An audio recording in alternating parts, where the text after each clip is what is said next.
Hello friends, ഇന്നത്തെ എപ്പിസോഡിൽ അർച്ചന വൃന്ദാവനം വീട്ടിലെത്തിയപ്പോൾ അർച്ചനയോട് വീട്ടിലുള്ള വിശേഷങ്ങളൊക്കെ പങ്കുവെക്കുകയാണ് കമലമ്മ. തൻ്റെ ആതിര മോൾക്ക് ജോലി കിട്ടാൻ കാരണക്കാരി മോളാണെന്ന് പറഞ്ഞപ്പോൾ അർച്ചന അതിശയത്തോടെ ഞാനോ എന്ന് ചോദിച്ചു. അതിൻ്റെ കാരണം എന്താണെന്ന് അപ്പോഴാണ് സ്നേഹ വെളിപ്പെടുത്തിയത്. വേറൊന്നുമല്ല, ആയിഷ ചേച്ചിക്ക് അങ്ങനെ ഒരു പരിവേഷം നൽകിയത് ഈ കുടുംബത്തിൻ്റെ ഭാഗ്യദേവത എന്ന രീതിയിൽ. ചേച്ചി ഈ കുടുംബത്തിൻ്റെ ഐശ്വര്യമാണെന്ന് പറഞ്ഞതിൻ്റെ കാരണം ആതിരയ്ക്ക് അന്ന് ഈ ജോലി കിട്ടുവാനായിട്ട് 20,000 രൂപ അവിടെ കെട്ടിവെക്കേണ്ടതായിട്ടുണ്ടായിരുന്നു. അന്ന് കൃത്യസമയത്ത് മോൾ ആ പണം കൊണ്ട് തന്നതുകൊണ്ടാണ് അന്ന് ആ ജോലിക്ക് വേണ്ടി അത്രയും പണം അവിടെ കെട്ടിവെക്കാൻ സാധിച്ചത് എന്ന് അറിയിച്ചു. അത് കേട്ടതോടെ എല്ലാവരും സന്തോഷിച്ച് അങ്ങനെ ഇരിക്കുമ്പോൾ കമലമ്മ പറഞ്ഞു, എൻ്റെ അച്ചു ഉണ്ടായിരുന്നെങ്കിൽ ഇന്ന് ഇതൊന്നും ഇവിടെ സംഭവിക്കില്ലായിരുന്നു എന്ന് പറഞ്ഞപ്പോൾ അടുത്ത് നിന്ന അനഘ കമലമ്മയെ തടഞ്ഞു. ആൻറ്റി തുടങ്ങി. ആൻറ്റി വെറുതെ ഇങ്ങനെ ആയിഷ ചേച്ചി വന്ന സമയത്ത് വെറുതെ ഇങ്ങനെ സെൻറ്റി അടിച്ച് ആകെ വിഷമിപ്പിക്കല്ലേ എന്ന് പറഞ്ഞപ്പോൾ മോൾ എഴുന്നേറ്റ് അമ്മയ്ക്ക് ഒരുപാട് കാര്യങ്ങൾ പറയാനുണ്ടെന്ന് പറഞ്ഞ് അർച്ചനയും വിളിച്ചുകൊണ്ട് കമലമ്മയും അനഘയും സ്നേഹയും കൂടി അകത്തേക്ക് കയറി. അപ്പോഴാണ് കനകധാര ഫിനാൻസിയേഴ്സിലെ ആതിരയെ തന്റെ ക്യാബിനിലേക്ക് വിളിപ്പിച്ച് കനകാംബരൻ കാത്തിരുന്നത്. ആതിര മുറിയിലേക്ക് ചെന്നതും കനകാംബരൻ ആതിരയോട് പറഞ്ഞു, നിന്റെ മൊബൈൽ ഫോണിലേക്ക് അയച്ച ഫോട്ടോസ് മാത്രമല്ല മറ്റ് പല വീഡിയോസും എൻ്റെ പക്കലുണ്ട്, ദാ നീ കണ്ടു നോക്ക് എന്ന് പറഞ്ഞപ്പോ ആതിര പറഞ്ഞു, വേണ്ട, എനിക്കൊന്നും കാണണ്ട.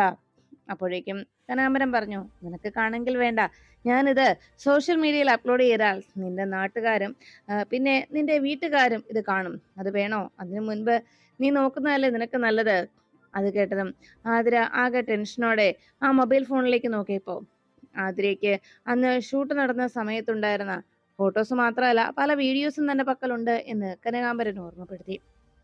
അന്ന് അവിടെ ഷൂട്ടിംഗ് നടക്കുന്ന സമയത്ത് ആതിര അറിയാതെ ആ റൂമിനുള്ളിൽ ഒരു ചെറിയൊരു മൊബൈൽ ക്യാമറ സെറ്റ് ചെയ്ത് വെച്ചിരുന്നത് ആതിര അറിയാതെ പോയി. അതിലൂടെ അന്ന് ആതിരയുടെ ഫോട്ടോസും വീഡിയോസും ഒക്കെ അവർ പകർത്തിയെടുക്കുകയായിരുന്നു. ആതിര സങ്കടത്തോടുകൂടി കനകാംബരനോട് ദേഷ്യപ്പെട്ടു. നിങ്ങൾ എന്നെ ചതിക്കുകയായിരുന്നു അല്ലേ? എനിക്ക് എനിക്ക് എൻ്റെ ഫോട്ടോസ് ഇപ്പൊ തന്നെ അത് ഡിലീറ്റ് ചെയ്ത് കള എന്ന് പറഞ്ഞ് ആതിര ബഹളം വെച്ചപ്പോൾ ഉടനെ കനകാംബരൻ പറഞ്ഞു, അതെ, നീ ഇപ്പോൾ എൻ്റെ മൊബൈലിലെ ഫോട്ടോസ് ഇതൊക്കെ നീ ഡിലീറ്റ് ചെയ്ത് കളഞ്ഞാലും ഇതിൻ്റെ കോപ്പികളെല്ലാം വളരെ ഭദ്രമായി, ഒറിജിനൽ എല്ലാം വളരെ ഭദ്രമായി എൻ്റെ ലാപ്ടോപ്പിൽ തന്നെ ഉണ്ട് എന്ന് ആതിരയോട് അറിയിച്ചു. എല്ലാം കേട്ടതോടെ ആതിര ആകെ തകർന്നു നിൽക്കുകയാണ്. ആതിരയോട് ഉടനെ കനകാംബരൻ പറഞ്ഞു, അതെ, നീയൊന്നും വിഷമിക്കണ്ട, ഇതൊക്കെ ഞാൻ ഭദ്രമായി സൂക്ഷിച്ചോളാം. ഇതൊന്നും സോഷ്യൽ മീഡിയയിൽ അപ്ലോഡ് ചെയ്യാനോ മറ്റുള്ളവരെ കാണിക്കാനോ അല്ല ഞാൻ ഇതെല്ലാം എടുത്തത്. കാരണം എനിക്ക് നീ എൻ്റെ ആഗ്രഹം സാധിച്ചു തരണം, അത്ര മാത്രമേ ഉള്ളൂ. ഇത് മറ്റാരും അറിയാനും പോകുന്നില്ല എന്ന് കനാമ്പൻ അറിയിച്ചപ്പോൾ ആതിര പറഞ്ഞു, ദേവി ഏത് എൻ്റെ ജീവിതം തകർക്കരുത്, എനിക്കൊരു മോളുണ്ട്, അതുകൊണ്ട് ദേവി ഏത് എൻ്റെ ജീവിതം നിങ്ങൾ തകർത്ത് കളയരുത് എന്ന് പറഞ്ഞ് ആതിര കൈകൂപ്പി സങ്കടത്തോടെ യാചിക്കുമ്പോഴേക്കും കനാമ്പൻ പറഞ്ഞു, നിന്റെ ഭർത്താവിനെ കുറിച്ച് ഞാൻ അന്വേഷിച്ചു, അവനിനി നിന്നെ വേണ്ട. അപ്പൊ പിന്നെ നമ്മുടെ ഈ ബന്ധത്തിന് യാതൊരു കുഴപ്പവും ഉണ്ടാവുകയുമില്ല. നീ ആലോചിച്ചിട്ട് ഒരു തീരുമാനം പറ, അതാണ് നിനക്ക് നല്ലത്. അല്ല എങ്കിൽ ഇത് മുഴുവൻ സോഷ്യൽ മീഡിയയിലാകും. നീ ഇത് പോലീസിനോടോ മറ്റോ പറയാൻ പോവുകയാണെങ്കിൽ, എനിക്കെതിരെ എന്തെങ്കിലും കംപ്ലൈന്റ് കൊടുക്കാൻ നീ ശ്രമിച്ചാൽ പിന്നെ സംഭവിക്കുന്നത് എന്താണെന്ന് ഞാൻ പറയേണ്ടതില്ലല്ലോ. പിന്നീട് സംഭവിക്കാൻ പോകുന്ന കാര്യങ്ങൾ ഇത് സോഷ്യൽ മീഡിയയിൽ മുഴുവൻ വൈറലാവും. അങ്ങനെ നിന്നെ എല്ലാവരും ശരിക്കെടുത്തം കൊടുക്കും. അതാണ് സംഭവിക്കുക. എന്താ, അങ്ങനെ വേണോ? നീ ഒന്ന് ശരിക്കൊന്ന് ആലോചിക്കുക എന്ന് പറഞ്ഞതും ആതിര ആകെ തകർന്ന് ആ ക്യാബിനിൽ നിന്ന് കണ്ണുനീര് തുടച്ചുകൊണ്ട് വേഗം പുറത്തേക്ക് ഇറങ്ങി.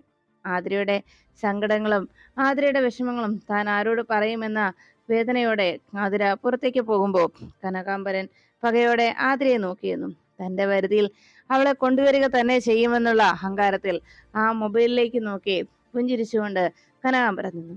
ആതിര ഒരിക്കലും അയാൾക്ക് കീഴടങ്ങാൻ തനിക്കാവില്ല എന്ന ഉറച്ച തീരുമാനത്തിൽ ആതിരയും തന്റെ സീറ്റിലേക്ക് പോയിരുന്നു. അപ്പോഴാണ് അർച്ചനയോട് വിശേഷങ്ങളൊക്കെ പറയുന്നതിനിടയിൽ കുടുംബത്തിനുണ്ടായ തകർച്ചയെക്കുറിച്ച് വിഷമത്തോടെ കമലമ്മ അർച്ചനയോട് പങ്കുവച്ചു.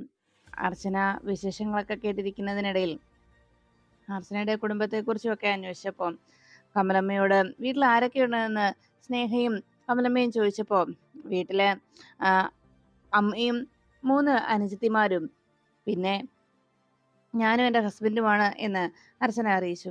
അല്ല, ഹസ്ബൻഡിന് എന്താ ജോലി എന്ന് കമലമ്മ ചോദിച്ചപ്പോൾ ദുബായിൽ ഏതെങ്കിലും കമ്പനിയിലാണോ എന്ന് അന്വേഷിച്ചു.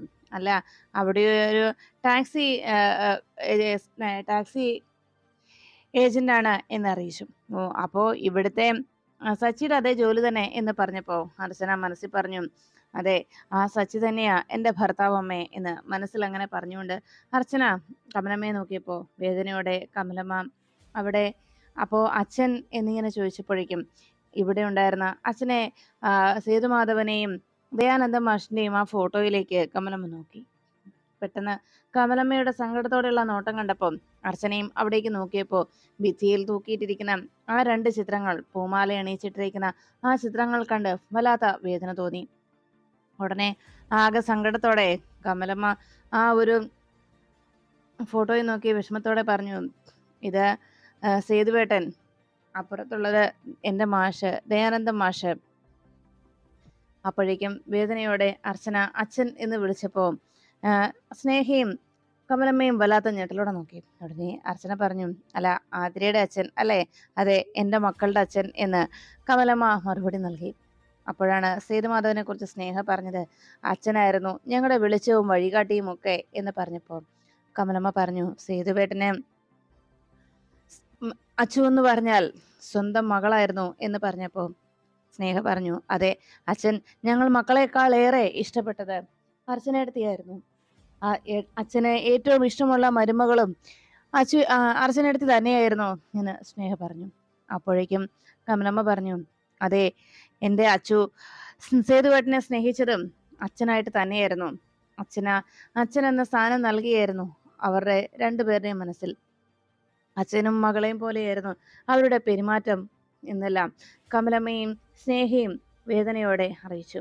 അച്ചു ഉണ്ടായിരുന്നെങ്കിൽ ഇന്ന് ഇതൊന്നും സംഭവിക്കുമായിരുന്നില്ല എന്ന് സ്നേഹത്തോടെ പറയും. അർച്ചനയുടെ മനസ്സിലേക്ക് കടന്നു വന്നത് സേതുമാധവൻ അർച്ചനയെ അനുഗ്രഹിച്ചിട്ടുള്ളതും അർച്ചനയെ ചേർത്ത് പിടിച്ച നിമിഷങ്ങളും ഒക്കെയായിരുന്നു.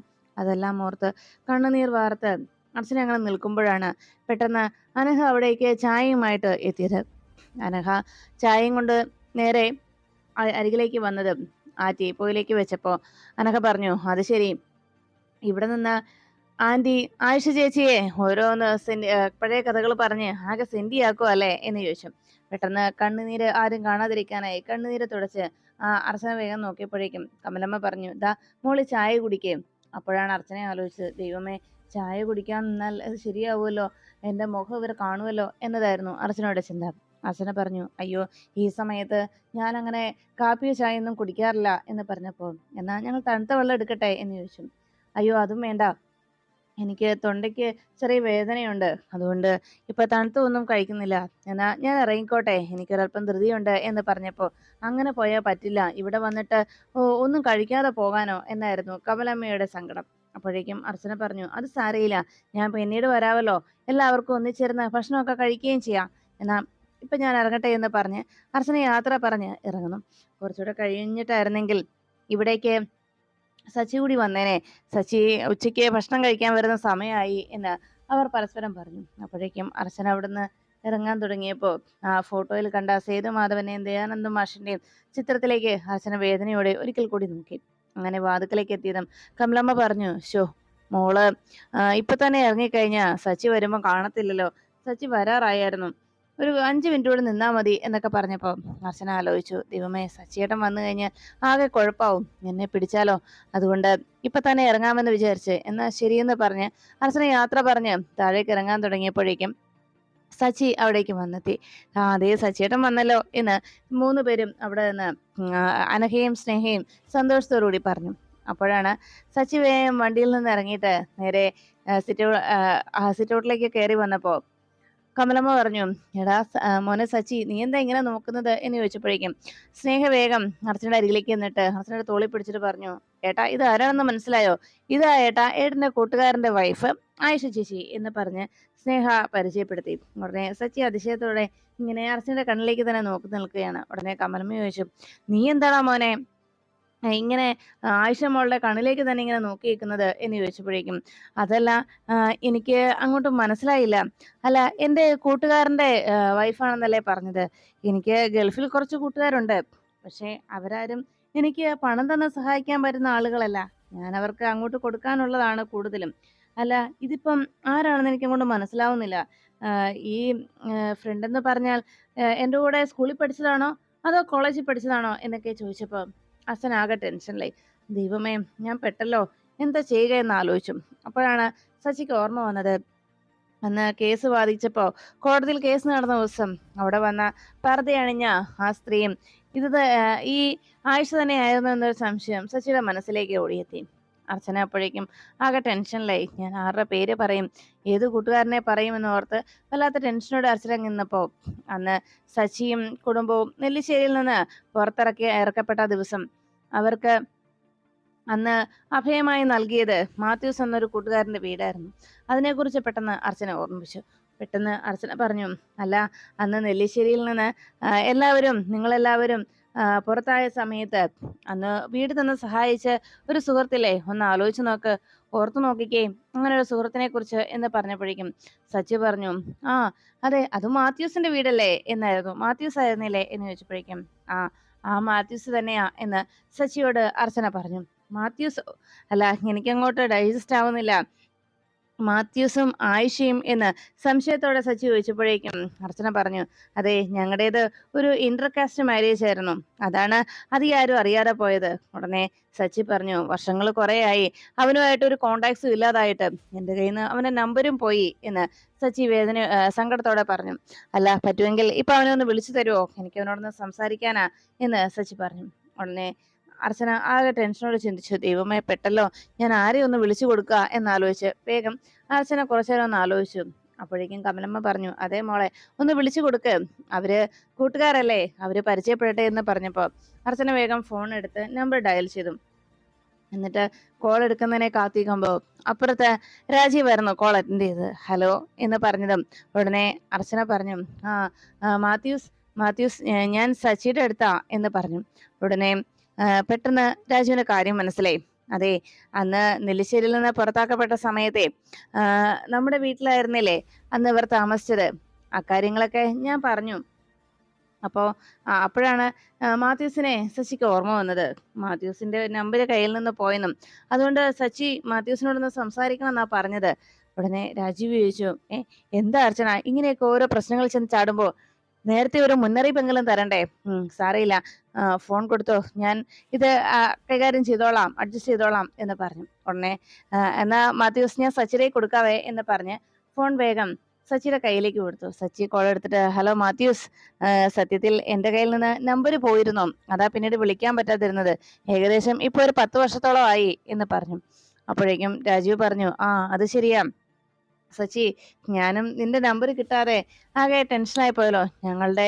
എന്നിട്ട് നീ എന്താ വിവാഹക്കാരിയൊന്നും പറയാതിരുന്നത്? അത് പിന്നെ ഇടയ്ക്ക് ഞാൻ നിന്നെ വിളിച്ചിരുന്നു, അപ്പൊ പിന്നെ അന്ന് കിട്ടിയതുമില്ല എന്ന് സച്ചി അറിയിച്ചപ്പോ രാജീവ് പറഞ്ഞു, അത് അന്നേ ആയിഷയുമായിട്ടുള്ള വിവാഹത്തിന്റെ ആ ഒരു പ്രശ്നത്തിലായിരുന്നു. അതുകൊണ്ട് ആ ഒരു ടെൻഷൻ നിന്ന സമയത്തെങ്ങാണ്ടാണ് നീ വിളിച്ചത്. അതാണ് എനിക്ക് തിരിച്ച് കോണ്ടാക്ട് ചെയ്യാൻ കഴിയാതെ പോയത്. എന്തായാലും ഇപ്പൊ ഏകദേശമൊക്കെ ഒന്ന് പ്രശ്നങ്ങളൊക്കെ ഒതുങ്ങി വരിക. ഉടനെ തന്നെ 2 മാസത്തിനുള്ളിൽ ഞാൻ നാട്ടിലേക്ക് വരുന്നുണ്ട്. അപ്പോൾ നമുക്കൊന്ന് അടിച്ചു പൊളിക്കാം എന്ന് രാജീവ് അറിയിച്ചു. ശരി ശരി, എന്നാ ഞാൻ ആയിഷയുടെ ഫോൺ കൊടുക്കാം എന്ന് പറഞ്ഞ് വേഗം അർച്ചനയുടെ കയ്യിലേക്ക് സച്ചി ഫോൺ കൊടുത്തു. കോൾ എടുത്തതും ഉടനെ രാജീവ് പറഞ്ഞു, ദേ, ഇതുപോലെ എന്തെങ്കിലും പ്രശ്നങ്ങളിൽ ചെന്ന് ചാടുകയാണെങ്കിൽ നേരത്തെ ഒരു മുന്നറിയിപ്പ് നൽകണ്ടേ എന്ന് പറഞ്ഞ്, ശരി എന്നാ വെച്ചോ എന്ന്, എന്നാ ശരി, ഞാൻ വൈകിട്ട് വിളിക്കാവേ എന്ന് എല്ലാവരും കേൾക്കാനായിട്ട് അർച്ചന പറഞ്ഞിട്ട് വേഗം കോള് കട്ട് ചെയ്തു. അപ്പോഴേക്കും സച്ചി ഫോൺ കൊടുത്തിട്ട് ആയിഷയോട് ചോദിച്ചു, അല്ല, സത്യത്തിലേ എനിക്ക് നിങ്ങളുടെ വിവാഹകാര്യത്തെ കുറിച്ചൊന്ന് അറിയാൻ ആഗ്രഹമുണ്ട്. സത്യത്തിൽ എങ്ങനെയാ സംഭവിച്ചത്? എന്നാ നിങ്ങൾ വിവാഹം നടന്നത്? എങ്ങനെയായിരുന്നു? അതൊന്ന് പറയാവോ എന്നൊക്കെ അർച്ചനയോട് വളരെ ആകാംക്ഷയോടെ സച്ചി ചോദിച്ചു. ഇതൊക്കെ കേട്ടപ്പോഴേക്കും അർച്ചനയ്ക്ക് വല്ലാത്ത ടെൻഷനായി. ദൈവമേ, ഇനി ഞാൻ ഇവിടെ നിന്ന് കഴിഞ്ഞാൽ ഇതുപോലെയുള്ള അനേകായിരം ചോദ്യങ്ങൾ എന്നെ തേടി വരും. അതിനൊക്കെ ഞാൻ എങ്ങനെ മറുപടി പറയും? അതുകൊണ്ട് തൽക്കാലം ഇവിടുന്ന് രക്ഷപ്പെടുക തന്നെ നിവൃത്തിയുള്ളൂ എന്ന് അർച്ചന മനസ്സിൽ ചിന്തിച്ച്, അതൊക്കെ ഞാൻ പിന്നീട് ഒരു അവസരത്തിൽ പറയാമെന്ന് പറഞ്ഞ് ഇനി ഞാൻ വരാമെന്ന് പറഞ്ഞ് അമ്മയോടും എല്ലാവരോടും യാത്ര പറഞ്ഞ് അവിടെ നിന്ന് അർച്ചന ഇറങ്ങണം. അപ്പോഴാണ് കമലമ്മ പറഞ്ഞത്, അല്ല, മോളെ എങ്കിൽ സച്ചി കൊണ്ടുപോയി വിടുമല്ലോ എന്ന് പറഞ്ഞപ്പോ സച്ചി പറഞ്ഞു, അതിനെന്താ, ഞാൻ കൊണ്ടുപോയി വിടാമല്ലോ. അപ്പോഴേക്കും ഉടനെ അർച്ചന പറഞ്ഞു, അത് ശരിയാവില്ല, എനിക്ക് 1-2 കടകളിൽ കൂടിയൊക്കെ കയറാനുണ്ട്, അത് സച്ചിക്കൊരു ബുദ്ധിമുട്ടാവും എന്ന് പറഞ്ഞ് അർച്ചന വേഗം തന്നെ യാത്ര പറഞ്ഞ് അവിടെ നിന്നിറങ്ങി. പോകാൻ തുടങ്ങുമ്പോഴും സച്ചി ഒന്നുകൂടി ഒന്ന് പിന്തിരിഞ്ഞ് നോക്കിയിട്ട് അർച്ചന ആ വീടിന്റെ പടിയിറങ്ങി പുറത്തേക്ക് നടന്നു. അതിനുശേഷം ഗോകുൽ ആതിരയുമായി കണ്ടുമുട്ടി. ഗോകുൽ ആശങ്കയോടെ ആതിരയോട് സച്ചി വീട്ടിൽ വന്ന കാര്യം അറിയിച്ചു. അത് കേട്ടതും ആതിര ടെൻഷനോട് ചോദിച്ചു, എന്നിട്ട് എന്നിട്ട് സച്ചി എന്താ ചെയ്തത്?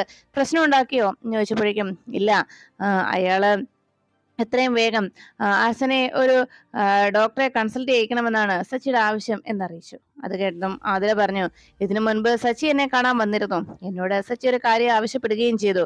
എന്താണെന്ന് സാറിന് അറിയാവോ എന്ന് ചോദിച്ചപ്പോഴേക്കും ഗോകുലാകെ ഞെട്ടലോടെ ആരതിയെ നോക്കിയതും ആരതി പറഞ്ഞു, സാറിനെതിരെ കേസ് ഫയൽ ചെയ്യണമെന്ന്.